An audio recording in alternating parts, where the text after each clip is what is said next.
ಕ್ಷಿಪಣಿಗಳ ತರ ಹೊಡೆದು ಉರುಳಿಸ್ತೀವಿ ಅಂತ ಅಮೆರಿಕಕ್ಕೆ ಖಡಕ್ ಎಚ್ಚರಿಕೆಯನ್ನ ಕೊಟ್ಟಿದ್ದಾರೆ. ಹಾರ್ಮುಜ್ ಜಲಸಂಧಿ ನಮ್ಮದು, ಇಲ್ಲಿ ನಮ್ಮದೇ ಅಧಿಕಾರ ಅಂತ ಇರಾನ್ ಘರ್ಜಿಸಿದೆ. ಈ ಮೂಲಕ ಅಮೆರಿಕದ ದಬ್ಬಾಳಿಕೆಗೆ ಮಣಿಯುವ ದಿನಗಳು ಹೋದ್ವು ಅಂತ ಇರಾನ್ ಸಾಬೀತು ಮಾಡಿದೆ. ನೋಡಿ, ಅಮೆರಿಕ ಎಷ್ಟೇ ದೊಡ್ಡ ಶಕ್ತಿ ಅಂತ ಜಗತ್ತು ಅಂದುಕೊಂಡಿದ್ರು ಇರಾನ್ ತನ್ನ ಸ್ವದೇಶಿ ತಂತ್ರಜ್ಞಾನದಿಂದಲೇ ಅವರಿಗೆ ಶಾಕ್ ಕೊಟ್ಟಿದೆ.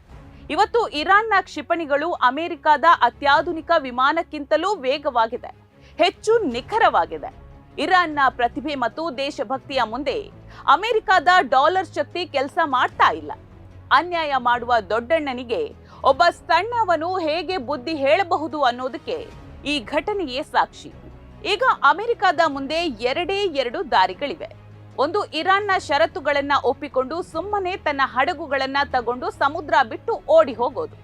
ಇಲ್ಲಾಂದ್ರೆ ಇನ್ನೂ ಇಂತಹ 10 ವಿಮಾನಗಳನ್ನ ಕಳ್ಕೊಂಡು ಜಗತ್ತಿನ ಮುಂದೆ ಹಗುರವಾಗೋದು. ಸತ್ಯ ಯಾವಾಗ್ಲೂ ಗೆಲ್ಲುತ್ತೆ ಅನ್ನೋದಕ್ಕೆ ಇವತ್ತು ಇರಾನ್ ಪಡೆದ ಈ ಗೆಲುವೇ ಪುರಾವೆ. ಸಮಾಜಕ್ಕಾಗಿ ನೋಡ್ತಾ ಇರಿ ಕನ್ನಡವನ್ನೇ.